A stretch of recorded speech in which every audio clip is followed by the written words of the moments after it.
કેમ છો? Good morning. હવે એકચ્યુઅલી કાલે રાજા તો અમે લોકો બોર લેતા ગયા અમદાવાદથી.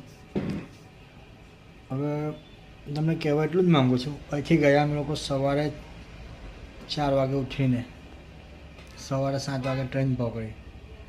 ટ્રેનને અમને પહોંચ્યા 11:15 ત્યાં ગાંધીનગર ઉતાર્યા અને ત્યાંથી ઓટો લઈને અમે કોર્ટમાં પહોંચ્યા.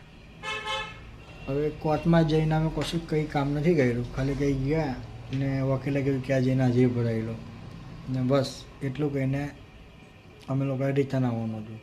એટલે વિચારો, એક ફેમિલી મેટર, એક હસબન્ડ વાઈફનો કેસ કોર્ટમાં ચાલે તો વિચારો કે ભરણ પોષણના કેસમાં આટલું બધું હેરાન થવું પડે છે.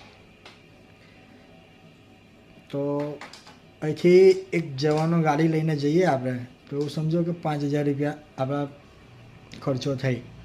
ત્યાં વકીલની ફી અલગ, ત્યાં ચા નાસ્તો કરીએ એના પૈસા અલગ.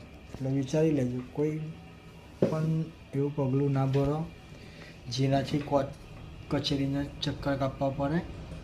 બસ આટલું જ તમને બધાને કહેવા માગું છું. જય માતાજી.